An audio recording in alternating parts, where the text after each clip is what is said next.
le 15 juin 2023, Johnny Hallyday aurait célébré ses 80 ans. À l'occasion de l'anniversaire du regretté chanteur disparu en 2017, un événement de taille attend ses fans de la première heure. En effet, ces derniers auront la joie de découvrir ou de redécouvrir un des concerts historiques de l'artiste diffusé pour la première fois sur les écrans de cinéma. Il s'agit du show triomphal de Johnny Hallyday au Parc des Princes, le 18 juin 1993, l'année de ses 50 ans. Dans une version restaurée et présentée dans un nouveau format d'image et un son Dolby Atmos, les admirateurs du taulier pourront revivre ce spectacle d'anthologie de 3 heures. Lors de ce concert, qui est certainement l'un des plus marquants de sa carrière, le rocker avait interprété ses plus grands standards, de Que je t'aime à Requiem pour un fou en passant par L'envie ou Ma gueule.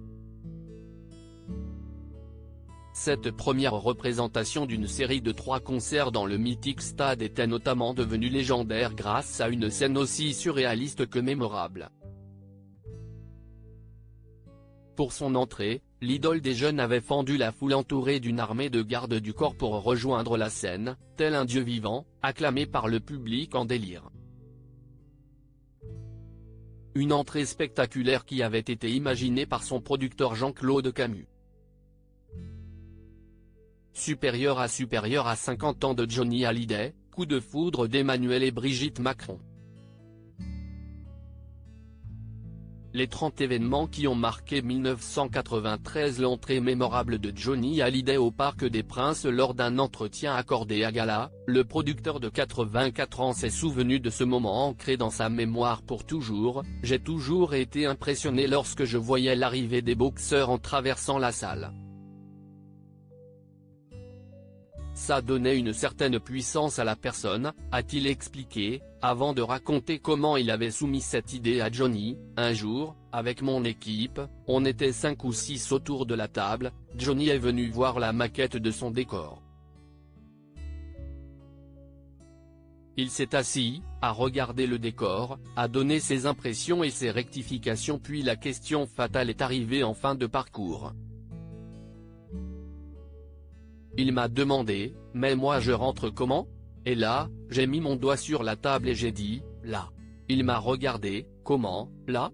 J'ai enchaîné en lui disant, oui, tu rentres comme un boxeur, s'est-il souvenu.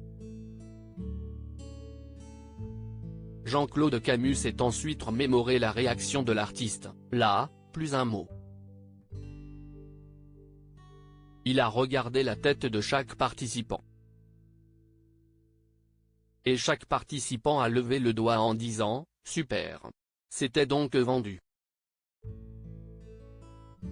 La suite appartient à l'histoire. Le 18 juin 1993, Johnny Hallyday réalise cette traversée pendant plus d'1 heure, vêtu de son perfecto noir serti de strass, manquant plus d'une fois d'être asphyxié, mais il faut croire que le jeu en a valu la chandelle. Article écrit en collaboration avec 6 médias Crédit Photo, JLPPA.